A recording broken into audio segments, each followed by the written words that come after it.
கர்த்தருடைய வார்த்தைக்கு நேராக கடந்து போக போகிறோம். ஒரு வசனத்தை வாசித்து நாம் கர்த்தருடைய வார்த்தைக்கு நேராக கடந்து போவோம். அப்போஸ்தலர் நடபடிகள் 21ஆம் அதிகாரம் 4வது வசனத்தை வாசிக்கலாம். அப்போஸ்தலர் நடபடிகள் 21ஆம் அதிகாரம் 4வது வசனம்.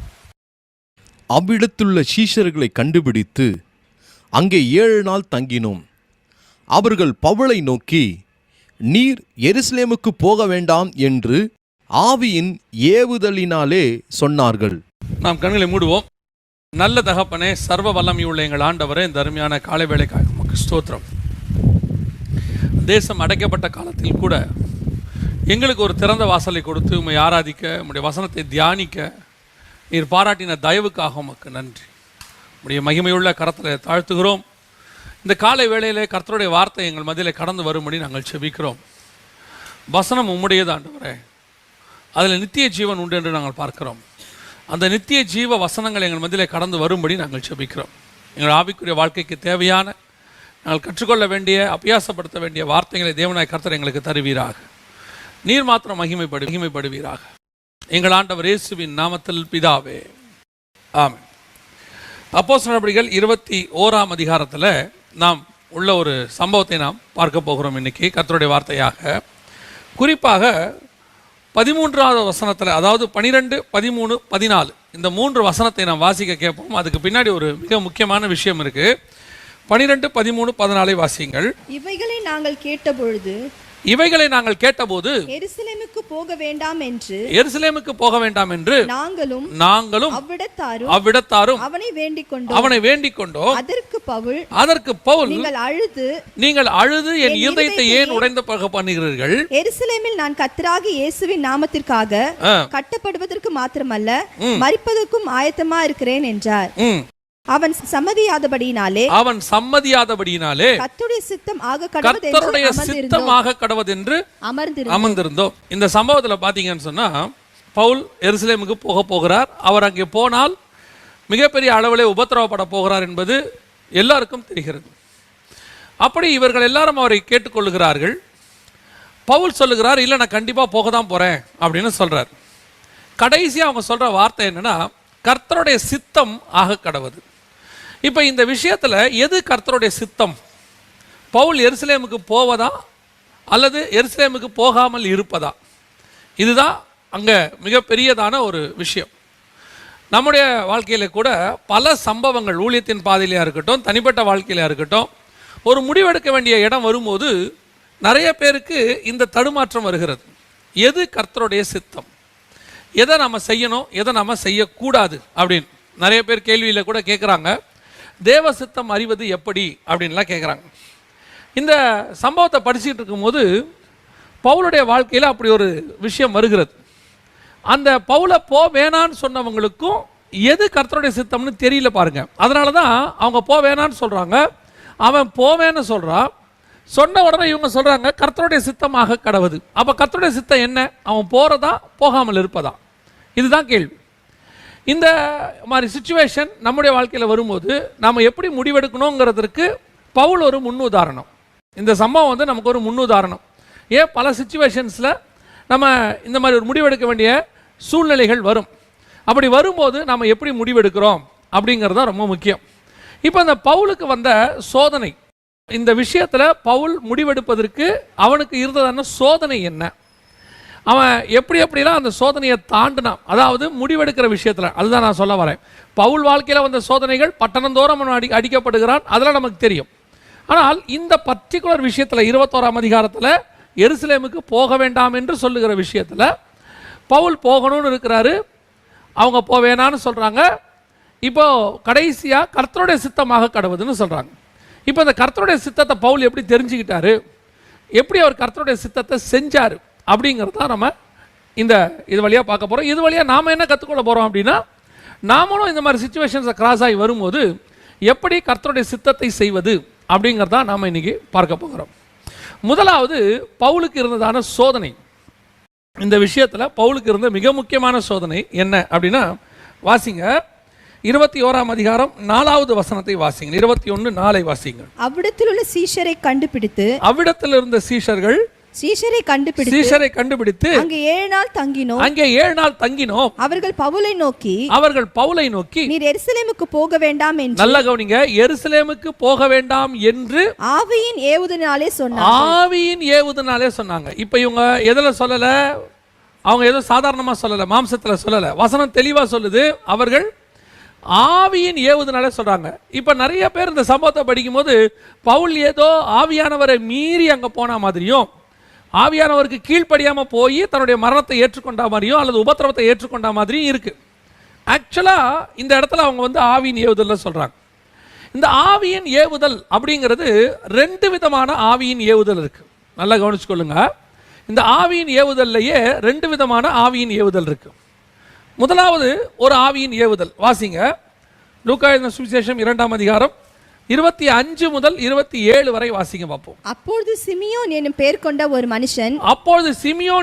கொண்ட ஒரு மனுஷன் எருசலேமில் இருந்தான். அவன் நீதியும் தேவபக்தி உள்ளவனாயும் இஸ்ரவேலின் ஆறுதல் வர காத்திருந்தவனாயும் இருந்தான். அவன் மேல் பரிசுத்த ஆவி இருந்தார். அடுத்த வசனம், கர்த்தருடைய கிறிஸ்துவை நீ காணும் முன்னே மரணமடைய மாட்டாய் என்று பரிசுத்த ஆவியினாலே அவனுக்கு அறிவிக்கப்பட்டிருந்தது. இப்ப அவனுக்கு சொன்னதும் பரிசுத்த ஆவியானவர் தான், அவன் மேல பரிசுத்த ஆவியானவரும் இருக்கிறார். அடுத்த வசனம், அவன் ஆவியின் ஏவுதலினால், இங்கதான் ரொம்ப இம்பார்ட்டன்ட், அவன் ஆவியின் ஏவுதலினால் தேவாலயத்திலே வந்திருந்தான். தேவாலயத்துக்கு அப்போ இயேசு அங்க வர போறாரு. அவரை பார்க்காம நீ சாக மாட்ட, இஸ்ரவேல் வர ஆறுதல் வர அவன் காத்திருக்கிறான், அவன் மேல பரிசுத்த ஆவியானவர் இருக்கிறார். இப்போ கரெக்டா இயேசு அந்த ஆலயத்துக்குள்ள வர போறார். அன்னைக்கு அவர் அந்த ஒரு நாள் தான் வருவார் பாருங்களேன். அதுக்கப்புறம் 12வது வயசுல தான் வர போறாரு. அதுக்கு நடுவில் அவர் வந்தாருன்னு இருக்காது. அப்ப அந்த ஒரு நாள் தான் இயேசு அவன் பார்க்க முடியுமே. அன்னைக்கு மிஸ் பண்ணா அவன் காத்திருக்குதல் வேஸ்ட். அவனுக்கு ஆறுதல் கிடைக்காம போயிடும். இஸ்ரவேலுக்கு ஆறுதல் வர அவன் சொல்றான், இப்போ சமாதானத்தோடு கூட உம்முடைய அடியானை போக விடுகிறீர். அப்போ இந்த ஆவியின் ஏவுதல் என்பது ரொம்ப இம்பார்ட்டன்ட். இப்போ பரிசுத்த ஆவியானவர் சிமியோனை ஏவுகிறார். ஏவும் போது அவன் சரியான நேரத்திற்கு அங்கே வருகிறான். Perfect timing. அந்த இடத்துல இயேசுவை பார்க்குறான். ஒரு உதாரணத்துக்கு சொல்றேன், மேபி ஒரு 4 hours அவன் லேட்டா வந்திருந்தா கூட இயேசுவை பார்த்துருக்க முடியாதுன்னு வச்சுக்கோங்களேன். அவங்க முறைமையை முடிச்சுட்டு போயிருப்பாங்க. அப்ப இந்த ஆவியின் ஏவுதல், பரிசுத்த ஆவியானவருடைய நடத்துதல் என்பது ரொம்ப இம்பார்ட்டன்ட். இது ஒவ்வொரு தேவ மனுஷனுடைய வாழ்க்கையிலையும் ரொம்ப முக்கியம். நம்முடைய வாழ்க்கையில செய்யற ஒவ்வொரு விஷயத்துக்கும் ஆவியானவருடைய நடத்துதல்னு ஒன்று இருக்கணும். இதை செய்யணுமா, இதை செய்ய வேணாமா. அதனாலதான் நாங்க பெரும்பாலும் பரிசுத்தாவின் அபிஷேகத்தை குறித்து நாங்க ரொம்ப இன்சிஸ்ட் பண்றோம். பரிசுத்தாவின் அபிஷேகத்தை நீங்கள் பெற்றுக்கொள்ள வேண்டும் அப்படின்னு ஏன் சொல்றோம் அப்படின்னா, இந்த ஆவியின் நடத்துதலுக்காக தான். இந்த ஆவியின் நடத்துதல்ல 2 வகை இருக்கு. ஒன்று பரிசுத்த ஆவியானவர் வெளியிருந்து நடத்துதல். ஏன்னா நிறைய பேர் என்ன சொல்றாங்கன்னா, நாங்க பரிசுத்த ஆவி இருக்கிறதுனால தானே இயேசுவையே ஏற்றுக்கொண்டோம், ஏன்னா அவரால் தான் நம்ம அவர் ஏற்றுக்கொண்டோம்னு இருக்கு. ஆமா, உண்மைதான். பரிசுத்த ஆவியானவர் வெளியிலிருந்து நடத்துவதற்கும் பரிசுத்த ஆவியானவர் உள்ளே வந்து நடத்துவதற்கும் வித்தியாசம் இருக்கு. இப்போ பரிசுத்த ஆவியானவர் வெளியிலிருந்து நடத்தும் போது தான் நம்ம ரட்சிக்கப்படுறோம், இயேசுவை அறிகிற அறிவில் வரோம், ஸ்நானத்துக்கு ஒப்பு கொடுக்குறோம், ஞானஸ்நானத்துக்கு ஒப்பு கொடுக்குறோம். இதெல்லாம் உண்மை. அதற்கு பிறகு பரிசுத்த ஆவியானவர் உள்ளே வருகிறார். அதான் பரிசுத்த ஆவி அவன் மேல் இருந்தார். சங்கீதக்காரன் சொல்றான், என் மேல் இருக்கிற உம்முடைய பரிசுத்த ஆவியை எடுத்துறாதீங்க. அந்த பரிசுத்த ஆவியானவர் அவர் நடத்துவார். அவர் உள்ளிருந்து நடத்துவார். ஒவ்வொரு சிந்தனையிலையும் நடத்துவார், ஒவ்வொரு பேச்சிலையும் நடத்துவார். என்ன செய்யணும், ஒரு விஷயம் மட்டும் ரொம்ப முக்கியம். நம்ம ரொம்ப முக்கியமான விஷயங்களுக்கு மட்டும்தான் என்ன நினைக்கிறோம், தேவ சித்தத்தை எதிர்பார்க்கிறோம். அதாவது ஒரு வெளிநாட்டுக்கு வேலைக்கு போகிறோம், இல்லை பிள்ளைக்கு கல்யாணம் பண்ண போகிறோம், இல்லை ஏதோ ஒரு பிஸ்னஸில் முதலீடு பண்ண போகிறோம், இல்லை ஒரு பெரிய வீடு கட்ட ஆரம்பிக்க போகிறோம். இந்த மாதிரி ஒரு விஷயங்கள் வரும்போது, ஏதோ ஒரு பெரிய அக்கேஷன், முக்கியமான விஷயம், அங்கே தான் நம்ம தேவ சித்தத்துக்கு வெயிட் பண்ணுறோம். டெய்லி வெயிட் பண்ணுறோமா? இந்த சிமியோன் பாருங்க, ஆவியின் நடத்துதெல்லாம் அங்கே வந்திருந்தான். அவன் அங்கே வரும்போது இயேசுவை நான் பார்க்க வரப்போறேன்னு வரல, அவன் வந்த பிறகு தான் அங்கே இயேசுவை அவன் பார்க்குறான். அந்த நடத்துதல் டெய்லி இருக்கணும், ஒவ்வொரு விஷயத்திலையும் இருக்கணும், நம்ம செய்கிற ஒவ்வொரு நாளும் இருக்கணும். ஞாயிற்றுக்கிழமை ஊழியம் பண்ணும்போது மட்டும்தான் தேவ சித்தம் இருக்கணும்னு அர்த்தம் இல்லை, டெய்லி இருக்கணும். வேலைக்கு போகிற அன்னைக்கு மட்டும்தான் தேவ சித்தம், அல்லது எக்ஸாம் எழுத போகிற அன்னைக்கு மட்டும்தான் தேவ சித்தம் இருக்கணும்னு அர்த்தம் இல்லை, டெய்லி இருக்கணும். அந்த தினந்தோறும் ஆவியிலே நடத்தப்படுகிற ஒரு அனுபவம். தினந்தோறும் ஆவியிலே நடத்தப்படுகிறவர்கள் மாம்சத்தில் முடிவெடுக்க மாட்டார்கள். இப்போ பவுல சொன்னாங்களே ஆவியிலே நடத்துதல், அது ஆவியினாலே நடத்தப்பட்டதா, உண்மையிலேயே பரிசுத்த ஆவியினாலே நடத்தப்பட்டதாங்கிற ஒரு கொஸ்டின் இருக்கு. ஆவியின் ஏவுதலினாலே. ஏன் உங்களுக்கு நான் அதை சொல்றேன் அப்படின்னு கேட்டா, இன்னொரு ஆவியின் ஏவுதல் இருக்கு. வாசிங்க எசேக்கியேல் புஸ்தகம் 13ஆம் அதிகாரம் 3வது வசனத்தை வாசிங்க. எசேக்கியேல் 13:3 வாசியுங்கள். கர்த்தராகிய ஆண்டவர் உரைக்கிறதாவது, கர்த்தராகிய ஆண்டவர் உரைக்கிறதாவது, தாங்கள் ஒன்றும் தரிசியாதிருந்தும் தங்களுடைய ஆவியின் ஏவுதலை பின்பற்றுகிற மதிகெட்ட தீர்க்கதரிசிகளுக்கு ஐயோ. மதிகெட்ட தீர்க்கதரிசிகளுக்கு ஐயோ. அப்போ இன்னொரு ஆவியின் ஏவுதல் இருக்கு. அது என்னது? தங்களுடைய மாம்சத்தினுடைய ஆவியின் ஏவுதல். மாம்சத்தினுடைய ஆவியின் ஏவுதல் தான் ரொம்ப கேர்ஃபுல்லாக இருக்க வேண்டிய ஒரு விஷயம். பரிசுத்தாவியின் ஏவுதல் யாருக்கு இருந்தது? சிமியோனுக்கு இருந்தது. தங்கள் ஆவியின் ஏவுதல், இந்த இடத்துல வசனம் சொல்லுது, தங்களுடைய ஆவியின் ஏவுதலை பின்பற்றுகிற மதிகெட்ட தீர்க்கதரிசி. இப்ப நாம எந்த ஆவியின் ஏவுதலை பின்பற்றுகிறோம்ங்கிறது தான் ரொம்ப இம்பார்ட்டன்ட். இதுல என்ன ஒரு பெரிய விஷயம் அப்படின்னு கேட்டீங்கன்னு சொன்னா, தேவனுடைய ஆவியை உடையவர்கள், பரிசுத்தாவியை உடையவர்கள் மாம்சத்துக்குரியதை சிந்திக்க மாட்டாங்க, தேவனுக்குரியதை சிந்திப்பாங்க, தேவனுக்குரியதை பார்ப்பாங்க. அதனால தான் சிமியோனால இயேசுவை பார்க்க முடிஞ்சிச்சு. யோசித்து பாருங்க, கிட்டத்தட்ட 2000 வருஷமா இயேசுவை பார்க்க முழு உலகமும் காத்துக்கிட்டு இருக்கு. அந்த இயேசுவை ஃபர்ஸ்ட் அப்படி வாங்கி கையில் பார்க்குறாள் அவர். மரியாளுக்கு அப்புறம் யோசேப்புக்கு அப்புறம் நான் சொல்கிறேன், ஒரு மனுஷன் ஒருத்தன் வாங்கி பார்க்குறான் அப்படின்னா அவங்கள தவிர்த்து, அவங்க பெற்றோரை தவிர்த்து பார்க்குறான்னா ஃபஸ்ட்டு இவன் தான் பார்க்குறான். அப்படி கொண்டு வந்து கையில் கொடுக்குறாங்க. அவன் சொல்கிறான், இதுக்கு தான் இத்தனை வருஷம் காத்திருந்தேன். அப்போ அந்த ஆவியின் ஏவுதல் ஸ்பிரிச்சுவலி இருக்கும், மாம்சத்துக்குரிய ஏவுதலாக இருக்காது. ஏன் உங்களுக்கு சொல்கிறேன் அப்படின்னு கேட்டிங்கன்னு சொன்னால், இந்த எசேக்கியேல் 13:3 சொல்லுது, மாம்சத்தின் ஏவுதலை பின்பற்றுகிற மதிகெட்ட தீர்க்கதரிசி. ஏன்? இந்த மாம்சத்தின் ஏவுதலை பின்பற்றுகிறவர்கள் மாம்சத்துக்குரிய தீர்க்க தரிசனம் உரைப்பார்கள், அவர்கள் மாம்சத்துக்குரியதை குறித்து பேசுவார்கள். இப்போ ஆவியின் ஏவுதலை பின்பற்றுகிறவன் ஆவிக்குரியதை பேசுவான். அதான் வசனம் சொல்லுது, உலகத்துக்குரியவன் உலகத்துக்குரியவை சிந்திக்கிறான், ஆவிக்குரியவன் ஆவிக்குரியதை சிந்திக்கிறான். மாம்சத்துக்குரியவன் கீழானவைகளை சிந்திக்கிறான், ஆவிக்குரியவன் மேலானவைகளை சிந்திக்கிறான். இப்ப நம்ம எந்த ஆவியின் ஏவுதலை பின்பற்றோம்? அதாவது இன்னைக்கு இருக்கிற பெரிய விஷயம் என்னன்னா, நான் புறஜாதியரை குறித்து பேசவில்லை, நான் பேசுறதே ஆவிக்குரியவங்களை பத்தி தான் பேசுறேன். சோ கால்டு ஸ்பிரிச்சுவல் பீப்புள்ஸ், அவங்கள பத்தி தான் பேசுறேன். இன்னைக்கு அப்பட்டமா தெரியுது அது மாம்சத்துக்குரியது, அப்பட்டமா அது மாம்சத்துக்குரியது. அப்படி இருக்கும்போது எனக்கு தேவன் நடத்தினாரு, இதை ஆண்டவர் எனக்கு, இது என்ன கான்செப்ட்ல வருங்கிறதா எனக்கு புரியவே இல்லை. ஒரு மாம்சத்துக்குரிய விஷயத்தை எப்படி பரிசுத்தாவியினுடைய தேவன் நடத்துவார்? யோசிச்சு பாருங்க. ஆவிக்குரியதை பரிசுத்தாவியானவன் நடத்துவார். மாம்சத்துக்குரியது என்ன தெரியுமா? உன் மாம்சத்தின் ஆவியின் ஏவுதல் உனக்குள்ளந்து ஒன்று சொல்லுது, யூ ஆர் ஸ்பிரிச்சுவல் பர்சன், நீங்க வந்துட்டு எந்த கெட்ட பழக்கமும் இல்லாதவர், அதனால நீங்க 100% ஆவியில தான் நடத்தப்படுறீங்கன்னு நினைச்சா தப்பு. உங்க மாம்சமும் உங்களை நடத்தும், உங்க மாம்சமும் தேவ சித்தத்தை போலவே பேசும். இப்போ இங்க இருக்கிற தீர்க்கதரிசி சொல்ற எசேக்கியேல் 13:3 ஆண்டவர் சொல்றாரு, தாங்கள் ஒன்றும் தரிசியாதிருந்தும். ஆனா இவங்க ஏதோ ஒன்று சொல்றாங்க பாருங்களேன், ஆவியின் ஏவுதல். அப்ப இவங்க என்ன பார்த்துருப்பாங்க? இவங்களுடைய சிந்தனைகள் எதை பார்க்குதோ, அல்லது இவங்க எதை ஒரு படிச்சிருப்பாங்களோ, அல்லது அவங்களுடைய ஆழ் மனதில் எது இருக்குதோ அதெல்லாம் அவங்களுக்கு தீர்க்க தரிசனமா மாறிடும். தேவன் கொடுக்கிற தரிசனத்தை பார்த்துருக்க மாட்டாங்க, மேலானவைகளை பார்த்துருக்க மாட்டாங்க. இவங்க கீழானவைகளை யோசிச்சுட்டு இருந்தவங்க அதை தான் நான் எப்பவும் சொல்லுவேன். ஒரு தீர்க்கதரிசியானவன் சபையின் பக்தி விருத்திக்கு ஏதுவாய் தான் தீர்க்க தரிசனம் சொல்லுவான். நான் சொல்றது உங்களுக்கு புரியுதா? பக்தி விருத்திக்கு ஏதுவாக, உங்களுடைய மாம்சத்தின் தேவைகளை சாட்டிஸ்ஃபை பண்றவனாக அவன் ப்ராஃபஸி உரைக்கிறான் அப்படின்னு சொன்னா, அது தேவ ஆவியில வந்ததல்ல, மனுஷ ஆவியின் ஏவுதல். உங்களை பார்க்கும்போது உங்களுக்கு ஏத்த மாதிரி ஒரு ப்ராஃபஸி, உங்களை பார்க்கும்போது உங்களை திருப்திப்படுத்துற மாதிரி ஒரு ப்ராஃபஸி, உங்களுக்கு நீங்க அவங்க கிட்ட வந்துட்டு போகும்போது உங்க மாம்சத்தில் ஒரு திருப்தி இருக்கும். அப்படி இருக்குன்னா அது மாம்சத்தின் ஏவுதல். நான் சொல்லுவேன், ப்ராஃபஸி என்பது கொடுக்கப்பட்டதனுடைய நோக்கமே புதிய ஏற்பாட்டில் பக்தி விருத்திக்கு ஏதுவாக, அது உங்களை உருவாக்கக்கூடியதாக தான் இருக்கும்.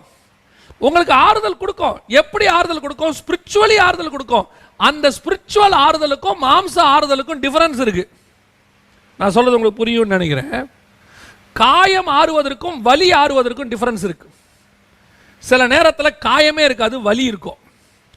சில நேரத்தில் வலியே இருக்காது, காயம் இருக்கும், வடுக்கள் மட்டும் இருக்கும். டிஃபரன்ஸ் இருக்கு. இது மாம்சத்தில், அது உள்ள. காயம் மாறி உள்ளுக்குள்ள வலி இருந்தால் அந்த வலி போகணும்.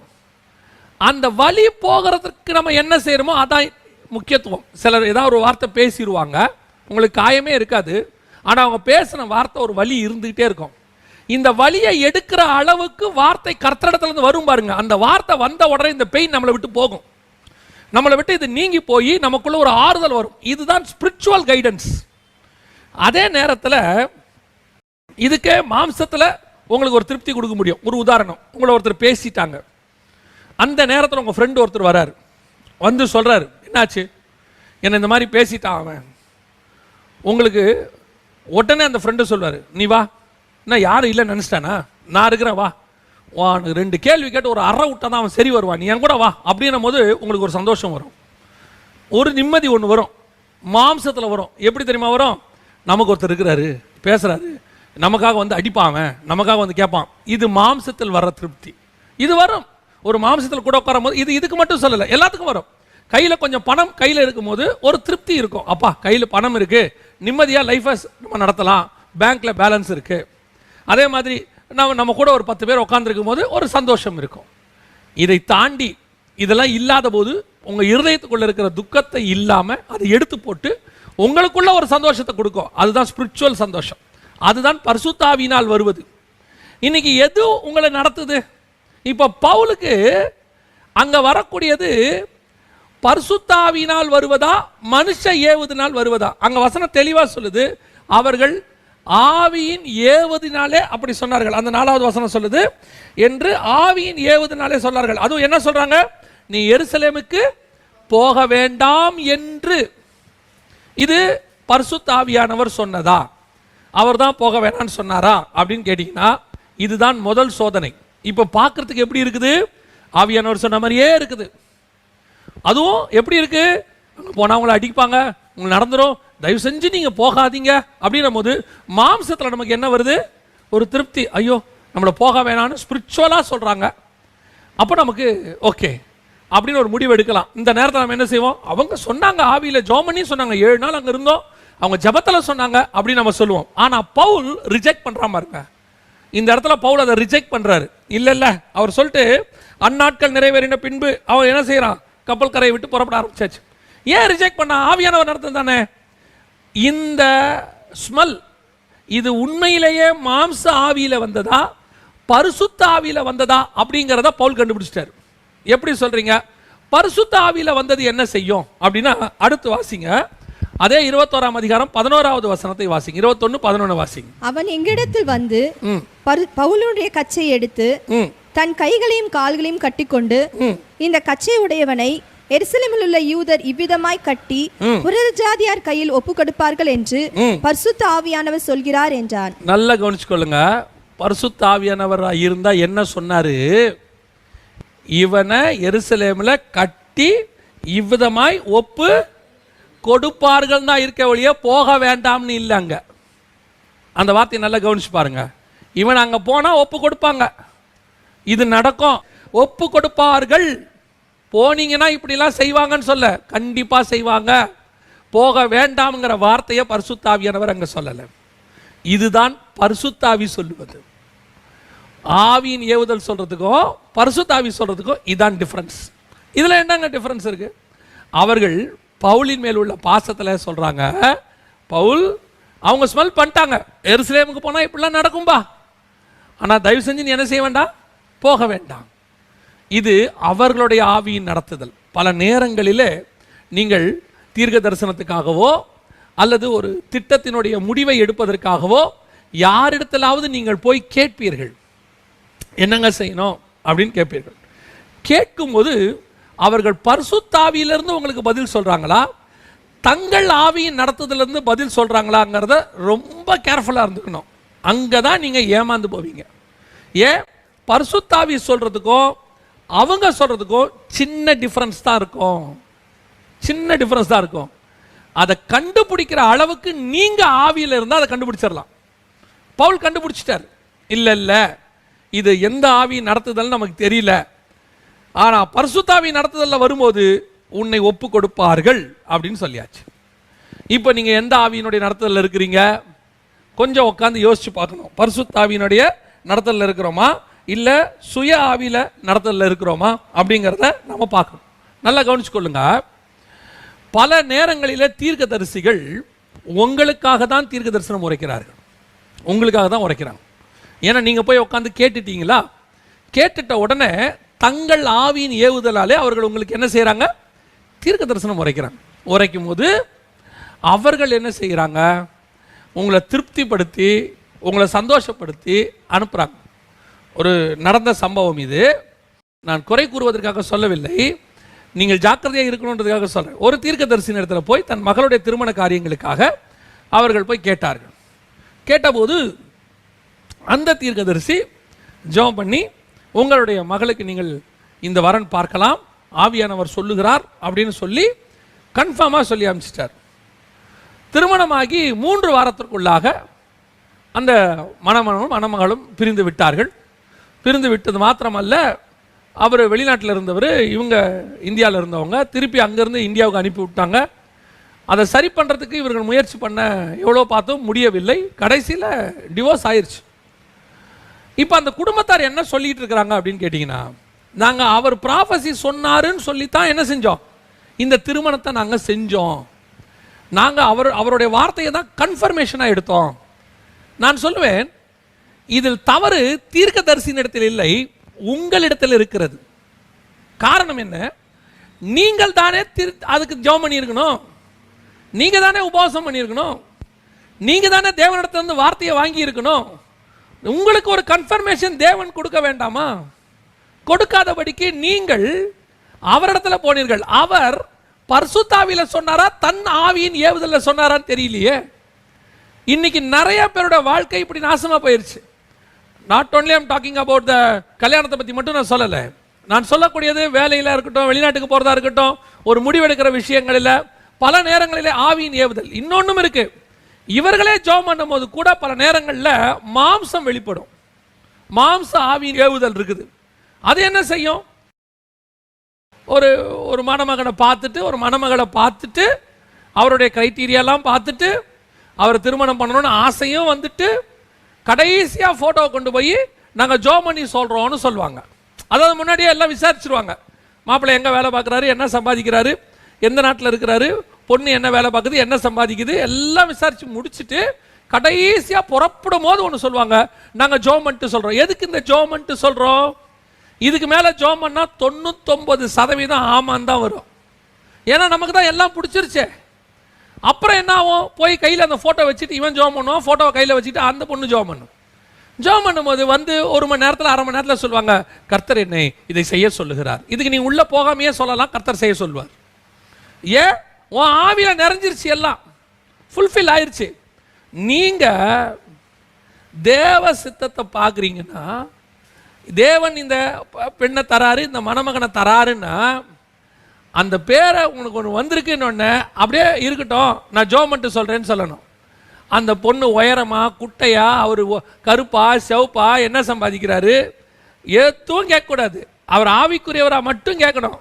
ரட்சிக்கப்பட்டிருக்கிறாரா, ஸ்நானம் எடுத்திருக்கிறாரா, பரிசுத்த அபிஷேகம் பெற்றிருக்கிறாரான்னு கேட்டுட்டு நாங்கள் ஜெபம் பண்ணுறோம், அதோட நிறுத்திடணும். நீங்கள் எவ்வளோ சம்பளம் வரைக்கும் கேட்டு, சொந்த வீடு வாசல் இருக்கா, கார் இருக்கா, பொண்ணுடைய பூர்வீகம் என்ன, சொத்து நிலம்புலம்லாம் இருக்குதா, எவ்வளோ நகை போடுவீங்க, எல்லாம் கேட்டு முடிச்சுட்டு ஜெபம் பண்ணுவோம் அப்படின்னு 3வது நாளே ஃபோன் பண்ணுவான், கர்த்தர் ஓகே சொல்லிட்டாரு. எந்த கர்த்தர் ஓகே சொன்னார்? இன்னைக்கு இதுதான் நடக்குது. தங்கள் ஆவியின் ஏவுதல், அதனுடைய விளைவு தான். ஒரு காலத்துலலாம் எந்த ஒரு விஷயத்துக்காகவும் அவங்க ஜெபத்தில் காத்திருப்பாங்க, 40 நாள் 21 நாள் காத்திருப்பாங்க. இப்போ காத்திருக்கிறதுக்கு நேரமும் இல்லை, ஜெபிக்கிறதுக்கு தெரியவும் இல்லை. அதுக்கு இவங்க எல்லாம் ஷார்ட்கட்டில் ஒரு ஊழியக்காரனை பிடிச்சி வச்சுக்கிறாங்க. போய் அந்த ஊழியக்காரர்கிட்ட ஃபோன் பண்ணி கேட்குது, இன்றைக்கி நம்ம என்ன செய்யலாம், நீங்கள் சொல்லுங்கள். என்னதுக்கு அந்த ஊழியக்காரன் சொல்லணும்? நீங்கள் சொல்லுங்கள், உங்கள் வேலை தானே, நீங்கள் சொல்லுங்கள். இப்படி சொல்லலாம், ஐயா நாங்கள் ஒன்று செய்ய போகிறோம், ஜெபம் பண்ணிக்கங்கன்னு சொல்லலாம், அவர் ஜெபம் பண்ணுவார். அதை விட்டுட்டு இன்னைக்கு ஆவியின் ஏவுதல், மனுஷ ஆவியின் ஏவுதல் அதான் நடந்துட்டு இருக்கு. இப்போ பவுல் முடிவெடுக்கிறாரு, இல்லை இந்த ஸ்மெல் அவருக்கு தெரியுது, இது மாம்ச ஆவியின் ஏவுதல். 2வது, இப்போ பரிசுத்த ஆவியிலே ஒருத்தன் வந்து சொல்கிறான். என்ன சொல்றாரு, இந்த கச்சையை கட்டினவனை எருசலேமில் என்ன செய்ய போறாங்க, ஒப்பு கொடுப்பார்கள். இதை கேட்ட உடனே அங்கிருந்தவர்கள் என்ன செஞ்சாங்க? 12வது வசனத்தை வாசிங்கள். 21:12. இவைகளை நாங்கள் கேட்டபொழுது எருசலேமுக்கு போக வேண்டாம் என்று நாங்களும் அவ்விடத்தாரும் அவனை வேண்டிக் கொண்டோம். இப்போ மாம்சம் வெளிப்படுது பாருங்க, இங்கதான். இப்போ இவங்கெல்லாம் யாரு? கெட்டவங்களா? கெட்டவங்க கிடையாது. இவங்கெல்லாம் யாரு? பவுலை அதிகமாக நேசிக்கிறவங்க. எவ்வளோ நேசிக்கிறாங்க? எங்களுக்கு பவுல் வேணும், எங்களுக்கு பவுலை விட்டு கொடுக்க முடியாது. ஆனால் எருசலேமுக்கு போனால் பவுல் மரிக்க வேண்டி வரும். உபத்திரவம் தான் சொல்றதுக்கு, மரணம் கூட கிடையாது. உபத்திரவப்படு ஒப்பு கொடுப்பாருங்கள் தான் இருக்கு. அப்படி இருக்கும்போது இந்த பவுலை நாங்கள் விட மனம் இல்லை என்று சொல்லி போக வேண்டாம் என்று கேட்டுக்கொண்டார்கள். இது ரெண்டாவது. இது என்ன கூட்டம்? பவுலுக்கு தெரியுது நான் எருசலேமுக்கு போகணும். ஏன்? பரிசுத்த ஆவியானவர் தெளிவாக பேசுறாருங்க. இப்படிப்பட்டவனை ஒப்பு கொடுப்பார்கள்னு சொல்றார். ஒரு கூட்டம் சொல்லுது போகாத, நீ அங்கே போகாத. அதுக்கு அடுத்த வசனம் வாசிங்க, இன்னும் ரொம்ப அழகா இருக்கும். அந்த 13வது வசனம் வாசிங்க. அதற்கு பவுல் நீங்கள் அழுது என் இருதயத்தை உடைந்து போக பண்ணுகிறது. அப்ப இவங்க எல்லாம் யாருன்னு கேட்டீங்கன்னு சொன்னா, தேவ சித்தத்தை மனுஷ மாம்சத்துல தடுத்து நிறுத்துற இன்னொரு கூட்டம். இப்ப இவங்களை நீங்க நெகட்டிவாவே பார்க்க மாட்டீங்க, அதான் ரொம்ப முக்கியமே. இவங்களை நீங்க நெகட்டிவா பார்க்க மாட்டீங்க, பாசிட்டிவா தான் பார்ப்பீங்க. ரொம்ப நல்லவங்க. நம்ம சாட்சி சொல்லும் போது எப்படி சொல்லுவோம் தெரியுமா? என்ன அவங்க போகவே விடலை, கட்டி பிடிச்சிக்கிட்டு அழுதாங்க, நான் இங்கே தாண்டி வரதுக்கு எவ்வளோ கஷ்டப்பட்டேன் தெரியுமா தான் பவுல் கூட சொல்லியிருப்பாரு. ஆனால் உண்மையிலேயே என்ன, இதே மாதிரி ஒரு சம்பவம் இன்னொரு இடத்துல இருக்கு. இப்போ என்ன, இயேசு சொல்கிறாரு, என்னை புறஜாதியார் கையில் ஒப்பு கொடுப்பாங்க, சிலுவையில் அறையப்படுவேன், நான் மரிப்பேன் எல்லாம் சொன்ன உடனே ஒருத்தன் ஓடி வரான். அவரை தள்ளி கொண்டு போய் கழுத்தில் கை வச்சு தள்ளிட்டு போகிறான். தள்ளி கொண்டு போய் இது உமக்கு நேரிடக்கூடாது. இப்போ அவன் என்ன பேசிஸில் சொன்னான்? இயேசு மேலே உள்ள கோபத்தில் சொன்னானா? அவனுக்கு இயேசு மேலே அன்பு இல்லையா? அவன் என்ன பேசிஸில் சொன்னான்? அன்பின் பேசிஸில் சொன்னான். ஐயோ இப்படி போனால் நீங்கள் மறிச்சிட்டிங்கன்னா என்ன ஆகும், எங்களுக்கு நீங்கள் வேணுமே, இதெல்லாம் உங்களுக்கு நடக்கக்கூடாது ஆண்டவரே, விடமாட்டேன் அப்படின்னு பாசத்தில் சொல்கிறான். ரிப்ளை என்ன தெரியுமா அதுக்கு? அப்பாலே போ சாத்தானே. அப்படின்னா என்ன அர்த்தம்? தேவ சித்தத்தை செய்வதற்கு மாம்சத்தில் வரக்கூடிய எந்த வகையான தடையாய் இருந்தாலும், இந்த தடை என்ன, நெகட்டிவான தடை கிடையாது. உன்னை போக விட மாட்டேன், அடிப்பேன், உதப்பேன், குத்துவேன், அதெல்லாம் கிடையாது. அழுது கழுத்தை கட்டி கொண்டு அழுது, ஐயோ பவுல் இப்படிலாம் நடக்கூடாது. ஒரு ஆவிக்குரியவனுடைய வீக்னஸ் எங்க இருக்கு தெரியுமா? இன்னொருத்தருடைய அழுகையை பார்த்து நீ இழகிட்ட, தொலைஞ்ச. அப்படி எப்படிங்க சொல்றீங்க? அழுகிறோடு கூட அழுங்கல் இருக்குதே, அது துக்கத்தில் நீ தேவ சித்தத்தை செய்ய விடாம உன்னை அழுது ஒருத்தர் தடுக்கிறாங்கன்னா அதுதான் பிசாசு, வேற ஒண்ணுமே கிடையாது. சிம்சோனை எப்படி பண்ணாங்களாம்? தெளிலால் எப்படி செஞ்சாலாம்? அழுது அலட்டி கொண்டாலாம். அவனுடைய முதல் மனைவி ஒருத்தி இருந்தால், அவ என்ன செஞ்சாலாம்? விடுகதைக்கு பதில் கேட்கும் போது அழுது.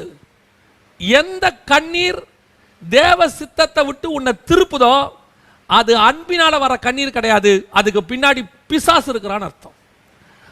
அவங்க உண்மையா அழுவாங்க, அதுல எந்த மாற்று கருத்தும் கிடையாது. அவங்க உண்மையா தான் அழுவாங்க. அவங்கள அழ வைக்கிற ஆள் யாரு? மாம்சத்தை தூண்டி விடுறான் இவன். நீங்க நினைக்கிறீங்க பிசாசு மாம்சத்தை தூண்டுவான்னா கத்தியை கொடுத்து கம்பு கொடுத்து தான் அனுப்புவான்னு நினைக்கிறீங்களா? அவன் இப்படியும் தூண்டுவான். அவன் மாம்சத்தை எல்லா வகையிலையும் தூண்டுவான்.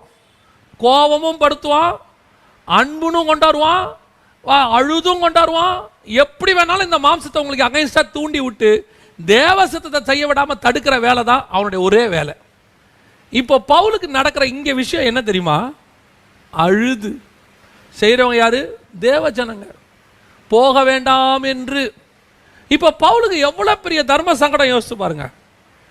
அப்படி யோசிக்கிறார். ஐயோ, அதுக்கு அவன் சொல்றான், நீங்கள் என்னை அழுது என்ன செய்றீங்க? என் இருதயத்தை இளைக்க பண்ணுகிறீர்கள். அடுத்த வசனம் சொல்லுது, 14வது வசனம், அவன் சம்மதியாதபடியினாலே ஒத்துக்கவே மாட்டேன்டா. நீ என்ன அழுதாலும் நான் எருசலேமுக்கு போவேயா? சில நேரங்களில் உங்களுக்கு அன்பானவர்களை நீங்கள் காயப்படுத்த வேண்டி இருக்கும் தேவ சித்தத்தை செய்வதற்கு. அவங்க உங்க நல்லதுக்கு சொல்ற மாதிரி தான் இருக்கும், ஆனால் அது தேவ சித்தத்துக்கு அகைன்ஸ்டா இருக்கும். நான் சொல்றது உங்களுக்கு புரியுமா அப்படின்னு சொன்னால், நான் வந்து என்னுடைய வாழ்க்கையில் நடந்த ஒரு சம்பவத்தை நான் உங்களுக்கு சொல்லுகிறேன். ஒரு ஊழியத்தின் பாதையிலே நான் போகிறேன். எனக்கு வந்து ஆண்டவர் சொல்லி கொடுத்தது இதுதான், செய்யணும், செய்யாதனா நிறுத்திடணும், அப்படியே ஸ்டாப் பண்ணிடணும். யார் என்ன சொன்னாலும் அதை பற்றி கவலையே படக்கூடாது.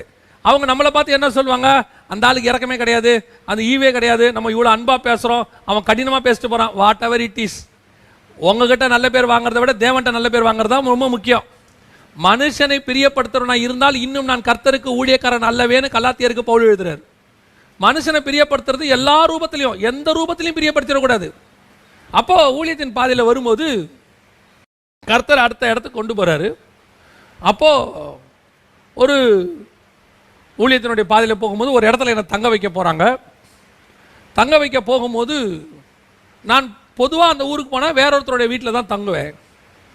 இப்போ அந்த வீட்டார் வந்து எங்கிட்ட சொல்கிறாங்க, நீங்கள் இங்கே தான் தங்கணும், அவங்கக்கிட்ட சொல்லிவிடுங்க, அங்கெல்லாம் தங்க மாட்டேன்னு சொல்லிவிடுங்க, நான் இங்கே தான் தங்குவேன்னு சொல்லுங்க அப்படின்னு சொல்கிறாங்க. நான் இப்போது அந்த இடத்துல ஆவியானவர் எனக்கு சொல்கிறாரு, நான் உன்னை எங்கே தங்க வைக்கிறோன்னா தங்கு. ஏன்னா இவங்க வீட்டிலையே ஏற்கனவே கர்த்தர் சொன்னாருன்னு தான் நான் தங்கினேன். அப்போது ஆண்டவர் தெளிவாக சொல்கிறார், நான் சொல்கிற இடத்துல போய் தங்கு அப்படின்னு. அப்போது மீட்டிங் நடத்துகிறவங்க கேட்டாங்க, எங்கே தங்க போகிறீங்க, நீங்கள் எங்கே தங்க வைப்பீங்க? அவங்க ஒரு ஹோட்டல் ரூம் சொல்லி இங்கே தான் தங்க வைக்க. Okay, right, fine. இப்போ இந்த வீட்டார் வந்து ரொம்ப கோச்சிக்கிட்டாங்க என்கிட்ட. நாங்கள் அவ்வளோ சொல்லியும் நீங்கள் எப்போ வந்தாலும் எங்கள் வீட்டில் தங்குற வரை நீங்கள் இங்கே வந்து தங்கிட்டீங்க. உடனே அவங்க பேசின வார்த்தைகள் இருக்குது பார்த்தீங்களா, அங்கே தான் ரொம்ப இம்பார்ட்டண்ட். அவங்க சொன்னாங்க, அப்போது எங்கள் வீட்டில் உங்களுக்கு ஏதோ ஒரு வசதி குறைவு, எங்ககிட்ட உங்களுக்கு பிடிக்கல, எங்கள் வீட்டு சமையல் பிடிக்கல, நீங்கள் எங்களை வெறுக்கிறீங்க, அப்படி இப்படின்னு. உடனே பட்டீர்னு ஆவியானவர் சொன்னார், உங்கள் வீடுங்கிறது ஆண்டவர் கொடுத்து வந்து தங்கினேன், உங்கள் வீட்டை விட்டு வெளியே போன்னு சொல்லும் போதும் போவேன், ஆண்டவர் என்ன சொல்கிறார் அதான் செய்வேன். அவங்களுக்கு என் மேலே அப்படி ஒரு கோவம் வந்துருச்சு. பார்க்குறவங்கலாம் சொல்லுவாங்க, நன்றி கெட்டவர் அவர், எங்கள் வீட்டில் வச்சு அவரை நாங்கள் எப்படி பார்த்தோம் தெரியுமா, எப்படி பண்ணோம் தெரியுமா. ஆனால் நான் சொல்லுவேன், ஆண்டவர் என்னை இன்னொரு இடத்துல தங்க சொன்னார், நான் அங்கே தங்கின போது அடுத்த லெவல் என்னுடைய ஊழியத்துக்கான பல காரியங்களை கர்த்தர் அங்கிருந்து செய்தார், பல காரியங்களை சொல்லி கொடுத்தார். அதுக்கப்புறம் போன விதமே வேற. ஒருவேளை நான் இங்கே தங்கி இருந்தால் கர்த்தர் செய்ய நினைத்த சில காரியங்களை செய்திருக்க முடியாது. எனக்கு அப்புறம் ஆண்டவர் எக்ஸ்பிளைன் பண்ணார். இதுதான் என் வாழ்க்கையில் நடந்த ஒரு உதாரணத்தை என்னால் சொல்ல முடியும். சில நேரங்களில் மனுஷருடைய அன்பு உங்களை என்ன செய்யும் அப்படின்னா நெருக்கி ஏவும். ஆனால் தேவ அன்பு நெருக்கி ஏவும் போது தான் நல்லது. மனுஷ அன்பு நெருக்கக்கூடாது. சரியான ஆவிக்குரியவன் நீங்கள் ஆவியில் ஒரு விஷயத்தை சொல்லும் போது புரிந்து கொள்வான். அப்படியா ஆண்டவர் சொல்றாரா, ஓகே அப்படின்பா. அதே நேரத்தில் மாம்சத்தில் இருக்கிறவன் ஆவியில் சொல்றத புரிஞ்சிக்க மாட்டான். இல்லை இல்லை நீங்கள் எங்களை போய் வெறுக்கிறீங்க, உங்களுக்கு எங்களை பிடிக்கல, இப்படியே பேசுவாங்க. நல்லா தெரிஞ்சுக்கொள்ளுங்க, இந்த இடத்துல கழுத்தை கட்டி கொண்டு பவுல் அழும்போது சொன்ன வார்த்தை, அவன் சம்மதியாதபடியினாலே. he never give up. அதான் ரொம்ப முக்கியம். மனுஷனுடைய அழுகை, எந்த அழுகைக்கு நீங்கள் கூட அழணும், எந்த அழுகைக்கு அழக்கூடாதுன்னு உங்களுக்கு தெரியணும். பல நேரங்களிலே இப்படி வீழ்ந்தவர்கள் தான் அதிகம். சிம்சோனை பலத்தினாலே வீழ்த்த முடியவில்லை, அவனுடைய பலவீனமே அழுகதான். முதல் மனைவியினுடைய அழுகையும் சரி, தெளிலாளுடைய அழுகையும் சரி, அழுகை அவனுடைய வீழ்ச்சிக்கு காரணமாய் மாறியது. அதே மாதிரி தான் உங்களுக்கும் சொல்கிறேன். கர்த்தர் ஒன்று செய்ய சொன்னாரா, அதை செய்வதற்கு பிசாசு தான் வந்து நிற்கணும்னு அவசியமே இல்லை.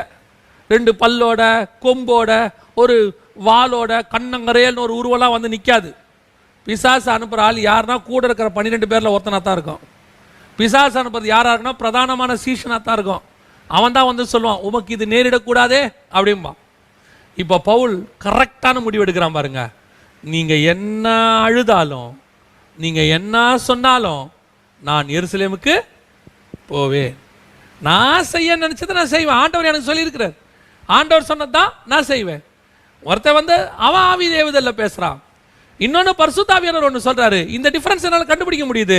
ஆனால் பரிசுத்தாவி சொல்கிறத நீங்கள் மாம்சத்தில் என்ன செய்ய விரும்புகிறீங்க, மாற்ற விரும்புகிறீங்க. சரி, இவ்வளோ தூரம் நம்ம பார்க்குறோமே, இவ்வளோ காரியங்கள் அந்த இடத்துல கவனிக்கிறோமே, உண்மையிலேயே பரிசுத்தாவியானவர் பவுலுக்கிட்ட நீ அங்கே போன்னு சொன்னாரா? பவுலுக்கு எப்படி இவ்வளோ கான்ஃபிடென்ட் வந்துச்சு? அதாவது இவங்க ஆவியின் ஏவுதல்ல பவுல் போகாதீங்கன்னு சொல்கிறாங்க. ஒரு கூட்டம் கழுத்தை கட்டிக்கிட்டு அழுவுது, இன்னொருத்தன் வந்து ப்ராஃபஸி சொல்றான், நீ போன உன் கையை காலை கட்டி உன்னை புறஜாதியர் கையில் ஒப்படைக்க போறாங்க யூதர்கள், எல்லாம் கரெக்டா சொல்லிட்டான். இவ்வளவும் கேட்ட பிறகு பவுல் அங்க போகிறதுக்கு ஒரு கான்ஃபிடென்ட் வேணும்ல. என்ன பேசிஸ்ல பவுல் போயிருப்பாரு அப்படின்னு கேட்டீங்கன்னா, அதுக்கு அழகான வசனம் எங்க இருக்குன்னு கேட்டீங்கன்னா 23ஆம் அதிகாரம் 11வது வசனத்தை வாசிங்க. அன்று ராத்திரியிலே, அந்த ராத்திரியிலே கர்த்தர் பவுலின் அருகே நின்று பவுலே திடம் கொள், நீ என்னை குறித்து எருசலேமிலே சாட்சி கொடுத்தது போல ரோமாவிலும் சாட்சி கொடுக்க வேண்டும் என்றார். அப்ப எருசலேமுக்கு வர்றதுக்கு முன்னாடி பவுல் எருசலேம்ல சாட்சி கொடுக்கணுங்கிறது தேவ சித்தம். அந்த தேவ சித்தத்தை கரெக்டா பவுல் தெரிஞ்சதுனாலதான் இவ்வளவு பேர் அவனை தடுத்தும் அழுதும் கழுத்தை கட்டிக்கொண்டு அழுதும் நடக்க போற சம்பவத்தை ப்ராஃபஸியா கேட்டும் அவன் தைரியமா எங்க வரான்? எருசலேமுக்கு வரான். அதுக்கு காரணம் என்ன? இந்த இடத்துல ஆண்டவர் சொல்றாரு, நீ எருசலேம்ல நீ சாட்சி கொடுத்தியே, அதே மாதிரி எங்க கொடுக்கணும்? அப்ப எருசலேம்ல சாட்சி கொடுத்தது கர்த்தருடைய சித்தம். அதனாலதான் அவன் எருசலேம்ல சாட்சி கொடுக்க கூட்டு வர்றாரு. அப்ப காட் சொல்லும் போதே ரெண்டுத்தையும் சேர்த்து சொல்றாரு, எருசலேம்ல எப்படி கொடுத்தியோ அதே மாதிரி எங்க கொடுக்கணும்? ரோமாவில் கொடுக்கணும். அப்ப இந்த எருசலேம்ல கொடுக்கணுங்கிறது தேவ சித்தத்துல இருந்ததுனால தான் பவுல் எங்க வந்தாரு? எருசலேமுக்கே வந்தாரு. இந்த தேவனுக்கும் பவுலுக்கும் உள்ளதான ரிலேஷன்ஷிப் இருக்கு பாருங்க. இவ்வளவு பேர் தடுத்தும் ஏன் கான்ஃபிடென்ட்டா வந்தானா, எருசலேம்ல சாட்சி கொடுக்கணுங்கிறது தேவனுடைய சித்தம். அவர் எருசலேம்லயும் கொடுக்க வேண்டி இருக்கு, ரோமாவிலையும் கொடுக்க வேண்டி இருக்கு. அவன் எங்கெங்கெல்லாம் கொடுக்கணும்னு ஆல்ரெடி கர்த்தர் என்ன பண்ணி வச்சிருக்கிறாரு? முன்குறிச்சு வச்சிருக்கிறாரு. அந்த முன்குறித்ததலை, அந்த தேவ திட்டத்தை, தேவ சித்தத்தை முன்னாடியே அறிந்த ஒரு மனுஷன் தான் யாரு? பவுல். அப்ப தேவ சித்தம் நான் எருசலேம்ல இருக்கணும்னா என்னை தடுக்கிறது எதுவா இருந்தாலும் அதை உதறி தள்ளிவிட்டு நான் ஓடுவேன். காரணம் தேவ சித்தம் நான் எருசலேம்ல இருப்பது. ஏன்னா எருசலேம்ல இவன் கொடுத்தது தேவ சித்தமா இல்லைன்னு வச்சுக்கோங்களேன், இந்த இடத்துல கர்த்தர் அப்படி சொல்ல மாட்டார். ஏன்னா தேவ சித்தத்தை மீறி போறத சாட்சியா கர்த்தர் என்ன செய்ய மாட்டாரு? ஒரு நாளும் சொல்ல மாட்டார். அப்ப எருசலேம்ல இவன் சாட்சி கொடுத்தது தேவ சித்தமா இருக்கிறதால கர்த்தர் என்ன பண்றாரு? அது ஒரு உதாரணமா எடுக்கிறாரு. நீ எப்படி எருசலேம்ல கொடுத்தியோ அதே மாதிரி எங்க கொடு? ரோமாபுரியிலையும் கொடு, அங்கவும் போ. அப்ப எருசலேம்ல இருக்கிறதும் ரோமாவில் இருக்கிறதும் தேவ சித்தம்னா, இந்த தேவ சித்தத்தை கரெக்டா செஞ்ச ஆள் தான் யாரு? பவுல். இந்த தேவ சித்தத்தை செய்யறதுக்கான வந்த தடை தான் எதெல்லாம்? ஆவிக்குரிய விதத்தில் வந்த தடைகள் இதெல்லாம். பல நேரங்களில் தேவ சித்தத்தை செய்யறதுக்கு நம்ம எது தடையா நினைக்கிறோம் அப்படின்னா, புறஜாதியாரை நினைக்கிறோம், அப்புறம் இந்த மாதிரி கிறிஸ்தவத்துக்கு எதிரானவங்களை நினைக்கிறோம், அடிக்கிறவங்களை நினைக்கிறோம், உதைக்கிறவங்களை நினைக்கிறோம், இப்படிப்பட்டவங்களை நினைக்கிறோம். ஆனா உண்மையிலேயே தேவ சித்தத்தை செய்யறதுக்கான தடை யாரா இருப்பான்னா, பெரும்பாலும் தேவ ஜனங்களாகவும் இருக்க வாய்ப்பு இருக்கு. இதை கிராஸ் பண்ற பலன் உங்ககிட்ட இல்லாவிட்டால் நீ ஊழியத்தினுடைய அடுத்த ஸ்டேஜுக்கு போகவே முடியாது. உன் ஆவிக்குரிய வாழ்க்கையினுடைய அடுத்த ஸ்டேஜுக்கு போக முடியாது. உன்னை அழுதோ அல்லது உன்னை நெருக்கியோ கழுத்தை கட்டி கொண்டோ இல்ல ஸ்பிரிச்சுவலா பேசுற மாதிரி பேசுவாங்க. ஆவியின் ஏவுதல். ஏப்பா நான் சொல்றேன், கர்த்தருடைய மனுஷன் சொல்றேன், அனுபவத்தில் சொல்றேன், தேவ ஆவியில நிரம்பி சொல்றேன், நீங்க என்ன வேணாலும் சொல்லுங்கன்றான் பவுல். நீ என்ன வேணாலும் சொல்லியா, நான் போவேன். என்னையா இவ்வளோ பேசுறான், சம்மதிக்கல, போய் தொலை சொல்லணும்பாங்க. சொல்லட்டும், நான் போவேன். ஏன் போவேன்? நீங்க எல்லாம் பேசுறது கர்த்தருக்கு அகைன்ஸ்ட்னு எனக்கு தெரியும். ஏன்? கர்த்தர் எங்கிட்ட சொல்லியிருக்காரு எருசலேமுக்கு நீ போகணும்னு சொல்லி. எங்கிட்ட கர்த்தர் சொல்லிட்டார்னா அதுக்கு ஆப்போசிட்டா சொல்றது ஆவியா இருக்கட்டும் அல்லது மனுஷனா இருக்கட்டும், கூட இருக்கிறவனா இருக்கட்டும், கழுத்தை கட்டி பிடிச்சிக்கிட்டு அழுகிறவனா இருக்கட்டும், அல்லது நான் விடமாட்டேன்னு கதறவனா இருக்கட்டும், எவனா இருந்தாலும் சரி, கர்த்தர் சொன்னது சொன்னதே, அதை செய்வது மட்டுமே என்னுடைய வேலை. இந்த கான்ஃபிடென்ட் உன் மினிஸ்ட்ரியில வரணும், உன் ஆவிக்குரிய வாழ்க்கையில வரணும். வந்துருச்சுன்னா நீ தான் பவுல். உனக்கு யூனிக்கான மினிஸ்ட்ரி, உனக்கு ஈக்குவலான மினிஸ்ட்ரி வேற இருக்கவே இருக்காது உலகத்தில். இன்னைக்கு நிறைய பேருடைய பிரச்சனை அங்கதான் இருக்கு. சரி, இந்த அளவுக்கு கான்ஃபிடென்ட்டா பவுல் செய்யணும், என்ன பண்ணணும்? தேவனுக்கும் தேவ சித்தத்தை அறிகிற இடத்திற்கும் பவுலும் ஒரே இடத்துல இருக்காங்க. அதாவது தேவ சித்தத்தை பவுல் கரெக்டா தெரிஞ்சு வச்சிருக்கிறார். கர்த்தர் அவரோட கூட பேசிக்கிட்டே இருக்கிறார்.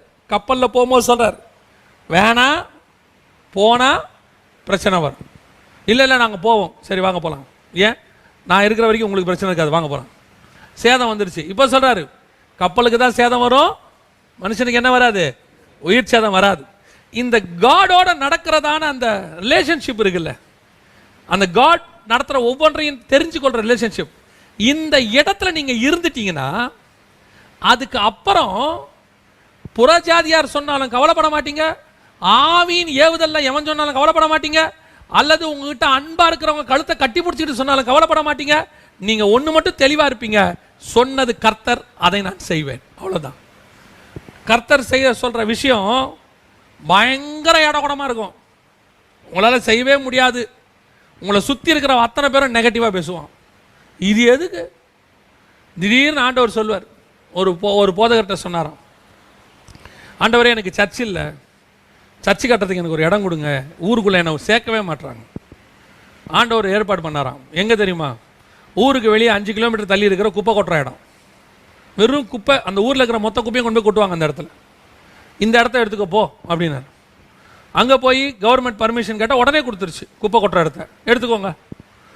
குப்பை கொட்டுற இடத்துக்கு, அதுவும் ஊரை விட்டு 10 கிலோமீட்டர் தள்ளி இருக்கு, ஜனங்க ஒருத்தர் கூட கிடையாது, ஆளாரமே இல்லை, வெறும் காக்காவும் இதுவும் அந்த பறவைகள் வந்து குப்பையை கொத்தி தின்ற இடம். இந்த இடத்துக்கு நீ போன்ட்டார் ஆண்டவர். அங்கே போய் தங்கிட்ட இருந்த மொத்த பணத்தையும் அந்த மனுஷன் செலவு பண்ணுறாரு. குப்பை கொட்டுற இடத்துல க்ளீன் பண்ணுறாரு, எல்லாம் செய்கிறாரு, இருந்த காசில் ஷெட்டு போடுறாரு. கூட இருந்த அத்தனை பேர் என்ன சொல்லியிருப்பான்னு நினைக்கிறீங்க? ஓ, எதுக்கியா இங்கே போய் செலவு பண்ணுற? இந்த காசில் கொஞ்சம் இடத்த ஊருக்குள்ளே வாங்கி இருந்தா கூட ஒரு 10 பேராவது வருவாங்களே, இந்த குப்பை கொட்டுற இடத்துக்கு அவன் வருவான். இந்த மாதிரி ஒரு சம்பவம் ஒவ்வொரு தேவ மனுஷன் வாழ்க்கையிலையும் வரும். திடீர்னு ஒரு பேலை கட்ட சொல்வார். கட்டுறா பேலைய 300 முழம் நீளமும் 50 முழம் உயரமும் 30 முழம் அகலத்திலையும் கட்டு. இவ்வளோ பெரிய பேலைய எது கட்டுற? உலகம் அழிய போகுது, எல்லாரையும் சேர்த்துக்கோ. அவன் கட்டி முடிக்கிற 100 வருஷம் அந்த உலகம் என்ன சொல்லியிருக்கான்? அவனை பைத்தியக்காரன். இவ்வளோ செலவு பண்ணுறதுக்கு இந்த 3 பசங்களுக்கு கல்யாணம் பண்ணி பேர பிள்ளைகளை பார்த்து நிம்மதியாக சாவறதை விட்டுட்டு அப்படியே பேங்க்கில் போட்டு வச்சுருந்தா மாதம் மாதம் கையில் பணம் வரும், ஏதோ வாழ்க்கையை ஓட்டிட்டு செத்துருக்கலாம், இருக்கிறதெல்லாம் கொண்டு போய் இதில் இன்வெஸ்ட் பண்ணிட்டு இருக்கிறானே பைத்தியக்காரன். உலகம் சொல்லும், உலகம் சொல்லும். நீ செய்கிற ஒவ்வொன்றுத்துக்கு பின்னாடி அப்படி தான் உலகம் சொல்லும். எதுக்கே இவ்வளோ செலவு பண்ணுற? எதுக்கே இந்த மாதிரி காரியத்தை செய்கிற? ஏன் நீ தேவையில்லாமல் இதில் போய் ஈடுபடுற? சொன்னது கர்த்தர், நான் செய்வேன். இல்லை பைத்தியக்காரத்தனமாக இருக்க? ஆமாம், சொன்னது கர்த்தர், நான் செய்வேன். யோ, இதில் லாஜிக்கே இல்லையா? ஆமாம், சொன்னது கர்த்தர், நான் செய்வேன். கர்த்தர் சொன்னதில் என்ன இருக்காது? லாஜிக் இருக்காது. கர்த்தர் சொன்னதில் என்ன இருக்காது? எந்த விதமான பாசிட்டிவான காரியங்களை கண்ணுக்கு முன்னாடி தெரியவே தெரியாது. கர்த்தர் சொன்னதில் என்ன இருக்காது? எந்த ஆதரவும் இருக்காது. கோலும் கையுமா கூட இல்லை, வெறும் கையுமா வந்திருப்போம். யாக்கோபாவது கோலும் கையுமா வந்தார், நம்ம வெறும் கையுமா வந்து நிற்போம். பரதேசி மாதிரி பார்த்துருப்பான், பிச்சைக்கார மாதிரி பார்த்துருப்பான். போறியா போ, நடுத்தரில் நிற்ப பாரு, ஒரு நாள் இல்லை ஒரு நாள் எங்கிட்ட வந்து நிற்ப பாரு. ஆனால் நான் போகிறது என்ன நம்பி இல்லை, எங்கிட்ட ஒருத்தர் வார்த்தையை சொல்லியிருக்காரு, அந்த வார்த்தையை நம்பி. நீ அதை செஞ்சு பாரு. உன்கிட்ட நிற்கிறவன் எத்தனை பேராக இருந்தாலும் சரி, உன்னை தடுக்கிறவன் யாராக இருந்தாலும் சரி, உனக்குள்ள ஒரு கான்ஃபிடென்ட் வரும். நான் செய்வேன், நான் செய்வேன், சொன்னது கர்த்தர். இந்த கான்ஃபிடென்ட் பவுலுக்கு இருக்கு. அதனால தான் அவர் இவ்வளத்தையும் மேற்கொள்ள முடிஞ்சிச்சு. அழுதவனையும் மேற்கொள்ள முடிஞ்சிச்சு, கழுத்தை கட்டுறவனையும் மேற்கொள்ள முடிஞ்சிச்சு, ஆவியின் ஏவுதல பேசுறவன் ஸ்பிரிச்சுவலி பேசுறான் அவனையும் மேற்கொள்ள முடிஞ்சிச்சு. பரிசுத்த ஆவியில வந்து நடக்கிறத சொல்றாங்க, அடிக்கப்பட உதைக்கப்பட உன்னை புறஜாதியார் கையில் ஒப்படைக்க போறாங்க. இவ்வளத்தையும் கேட்கறான். யோசிச்சு பாருங்க, புறஜாதியார் கையில் ஒப்படைப்பாங்கன்னு சொன்னா அந்த வேதனை எப்படி இருக்குன்னு பவுலுக்கு நல்லா தெரியும். ஏன்னா இவன் அந்த வேதனையை மற்றவங்களுக்கு கொடுத்தவன். இவன் கட்டி போட்டு எல்லாரும் என்ன பண்ணிருக்கிறான்? அடிச்சிருக்கிறான். இந்த மார்க்கத்தாரை கண்டால் கொலை செய்வதற்கு அவன் என்ன செஞ்சான்? சம்மதித்திருந்தான். அவ்வளவு கொடுமை நடக்கும்னு தெரிஞ்சோம் நான் எருசலேமுக்கு போறேங்கிறான். அப்ப இந்த நம்பிக்கை எங்க வரும்? இப்ப நம்மளா இருந்தா யோசிச்சு பாருங்க. அந்த இடத்துக்கு ஒரு மிஷினரி இடத்துக்கு உங்களை போக சொல்றாரு. அந்த இடம் வந்து மோசமான இடம்னு எல்லாரும் சொல்லிட்டாங்க. அங்க ஒரு சர்ச்சை ஆரம்பிக்க முடியாதுங்க, அங்க போனா அடிப்பாங்க, உதைப்பாங்க, குத்துவாங்க, அங்க போனா பெரிய பிரச்சனை எல்லாம் சொல்லிட்டாங்க. இப்போ அதுக்கு ஏற்ற மாதிரி 2 பேர் வராங்க. எங்கே போகிறீங்க? நாங்கள் சோ இடத்துக்கு போகிறோம். ஐயோ அங்கேயா? அங்கே வேணாம் பிரதர், அங்கே ஊழியமே பண்ண முடியாது பிரதர், அங்கே போனீங்கன்னா ரொம்ப கஷ்டம். அதில் ஜோமனம் போது ஒருத்தர் சொல்லுவார், கர்த்தர் வந்து எங்களுக்கு அங்கே போவேணான்னு சொல்லி காட்டுறாருன்னு ஒரு தரிசனம் கூட சொல்வார். ஒரு யானை வந்து மோதிச்சு, ஒரு நாய் வந்து மோதிச்சு, ஒரு வண்டி வந்து ஆக்சிடென்ட் ஆகி நீங்கள் செத்தா மாதிரிலாம் பார்த்தேன், எல்லாம் சொல்லுவான். ஆனால் உங்ககிட்ட கர்த்தர் போன்னு சொல்லியிருந்தா தைரியமாக போங்க. ஏன்? அவன் பார்த்த தரிசனம், அவன் சொன்ன ப்ராஃபஸி அவன் ஆவியின் ஏவுதலிலே சொன்னது. உங்ககிட்ட சொன்னது பரிசுத்த ஆவியானவர். உபத்திரவத்தை கண்டு பயப்படாதீங்க, வேதனையை கண்டு பயப்படாதீங்க, என்ன ஆகுமோன்னு யோசிக்காதீங்க, எதிர்காலத்தில் என்ன நடக்கும்னு யோசிக்காதீங்க, இதனுடைய முடிவு என்னவா இருக்கும் நினைக்காதீங்க. கர்த்தர் சொன்னார், நான் செய்வேன், என்னை தடுக்கிறது எதுவும் கிடையாது. இந்த கான்ஃபிடென்ட் பவுலுக்கு வந்த உடனே வசனம் சொல்லுகிறது, அவன் எதற்குமே சம்மதிக்கவில்லையா. அதுக்கு பிறகு அவங்க எதுக்கு ஒப்பு கொடுக்குறாங்க, அங்கதான் ரொம்ப இம்பார்ட்டன்ட். 14வது வசனத்தை வாசிங்க, முடிக்கலாம். 14 வாசிங்க. அவன் சம்மதியாதபடியினாலே கர்த்தருடைய சித்தம் ஆக கடவது என்று கர்த்தருடைய சித்தம். அப்ப இவன் சம்மதிச்சிருந்தானா கர்த்தருடைய சித்தம் ஆயிருக்காது. ஒருவேளை இவன் சம்மதிச்சிருந்து சரின்னு சொல்லியிருந்தா மாம்ச சித்தம் வந்திருக்கும். அவன் சம்மதியாதபடியினாலே அவங்க எந்த சித்தத்துக்கு ஒப்பு கொடுத்தாங்க? கர்த்தருடைய சித்தத்துக்கு ஒப்பு கொடுத்தாங்க. கர்த்தருடைய சித்தம் என்ன? நீ எருசலேமில் சாட்சி கொடுத்தது போலவும் ரோமாபுரியிலும் சாட்சி கொடுக்கணும். இதுதான் கர்த்தருடைய சித்தம். அப்ப கர்த்தருடைய சித்தத்தை தடுத்தது இவ்வளவு நேரம் எது? மாம்சம். ஆனா இங்க வசனம் தெளிவா சொல்லுது, அவன் சம்மதியாதபடியினாலே. நான் கர்த்தர் சொன்னதை மட்டும் நான் செய்வேன், நீ சொன்னதை செய்ய மாட்டேன்னு அவன் சொன்னானா கர்த்தருடைய சித்தம் நடக்க ஆரம்பிச்சிருச்சுன்னு அர்த்தம். இதுதான் கர்த்தர் நமக்கு வச்சிருக்கிற மிக முக்கியமான டாஸ்க். இதை மட்டும் நீங்க தாண்டிட்டீங்க. நான் எத்தனையோ பேரை பார்த்துருக்கிறேன், கர்த்தர் சொல்லுவாரு, செய்ய சொல்லுவாரு, அந்த சித்தத்தை அவங்க அப்பாவோ அம்மாவோ சூப்பராக உடைச்சிருவாங்க. ஆண்டவர் போக சொல்லுவார் ஊழியத்துக்கு, அவங்க அப்பா அம்மா சொல்லுவாங்க, தம்பி இப்போ வேணாம், நாங்கள் அந்த தங்கச்சிக்கெல்லாம் கல்யாணம் பண்ணிட்டு அப்புறம் போப்பா. கர்த்தர் சொல்லுவார், நீ புறப்பட்டு நான் காண்பிக்கிற இடத்துக்கு போ. அவங்க சொல்லுவாங்க, எங்களுக்கு ஒரு காரியத்தை பண்ணி முடிச்சுட்டு அப்புறம் போப்பா, நாங்கள் ஒன்று என்ன கேட்குறோம், போவேனா நான் சொல்கிறோம், இப்போ வேணாம் கொஞ்சம் கழிச்சு போ. இதுதான் கழுத்தை கட்டிக்கிட்டு அழுவுறது. சிலர் வந்து சொல்லுவாங்க, இல்லை என் ஆண்டவர் இப்படி செய்ய சொல்லியிருக்கிறாரு.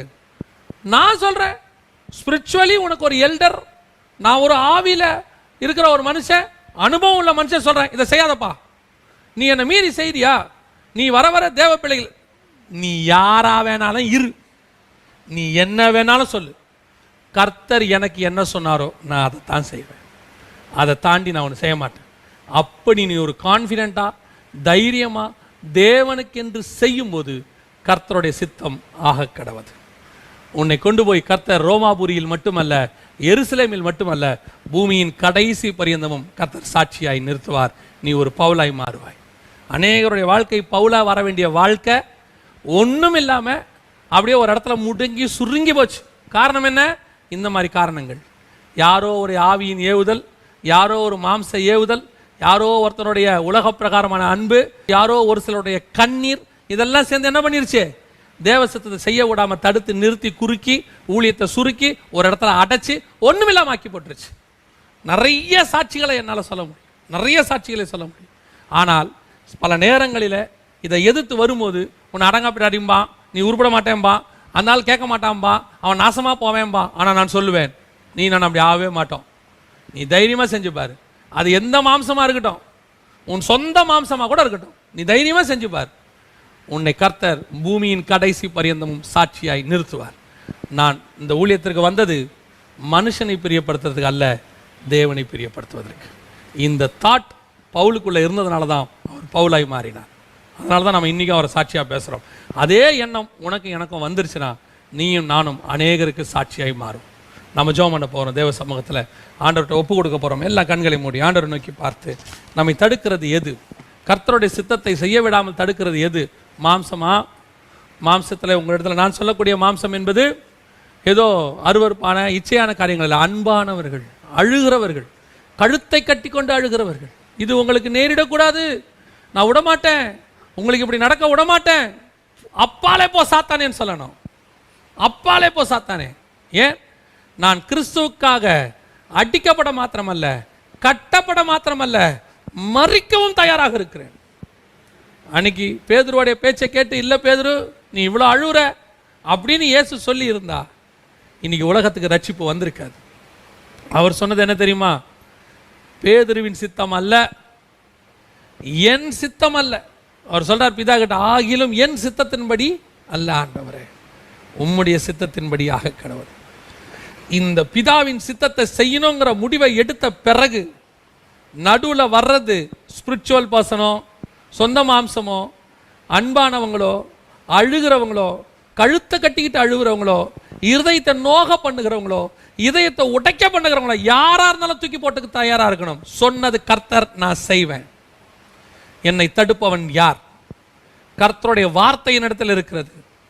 நான் யாரையும் காயப்படுத்தணும்னு விரும்பல. அதே நேரத்தில் கர்த்தர் சித்தத்தை செய்ய தடுக்கிறவங்கள நான் வேற வழி இல்லை, உதறி தள்ளி விட்டு தான் ஓடணும். அப்படி ஓடினாதான் நீ கர்த்தருடைய சித்தத்தை செய்ய முடியும். என்னைக்கு நீ மனுஷ சித்தத்துக்கு சம்மதிக்க மாட்டேன்னு முடிவெடுக்கிறியோ அன்னைக்கு அவங்க சொல்லுவாங்க, இனி கர்த்தர் சித்தப்படியாக கடவுது. மனுஷ சித்தத்துக்கு செவி சாச்ச கர்த்தர் சித்தத்தை செய்ய முடியாது. நம்ம ஜெபம் பண்ண போறோம். சர்வ வல்லமை உள்ள எங்கள் ஆண்டவரே, அருமையான காலை வேளைக்காக உமக்கு ஸ்தோத்திரம். இந்த நாளிலும் கூட தகப்பனே, உம்முடைய சமூகத்தில் நாங்கள் காத்திருக்க, ஆராதிக்க, வசனத்தை தியானிக்க நீர் பாராட்டின தயவுக்காக உமக்கு ஸ்தோத்திரம். உடைய வல்லமை உள்ள வார்த்தைகள் எங்களுக்குள்ளே கிரியை செய்யட்டும். இனி ஒவ்வொரு நாளும் ஒவ்வொரு நிமிஷமும் உம்முடைய சித்தத்தை செய்கிற பிள்ளைகளாய் நாங்கள் மாறட்டும். எங்களை தடுக்கிறது எதுவாக இருந்தாலும் உதறி தள்ளி விட்டு ஓட, மனுஷனாய் இருந்தாலும் மாம்சமாய் இருந்தாலும் ஆண்டவரை நேசிக்கிறவர்களாய் இருந்தாலும் கழுத்தை கட்டிக்கொண்டு அழுகிறவர்களாய் இருந்தாலும் ஆவியின் ஏவுதல்ல பேசுறன்னு சொல்லக்கூடியவங்களாய் இருந்தாலும் அத்தனை பேரையும் தைரியமாய் தள்ளி விட்டு நான் சம்மதிக்க மாட்டேன், என் தேவ சித்தத்தை மாத்திரம் நான் செய்வேன் என்று சொல்லக்கூடிய அந்த ஆவியின் நடத்துதலுக்கு நாங்கள் வர எங்களுக்கு கிருபை பாராட்டும். எங்களை பலப்படுத்துங்கப்பா.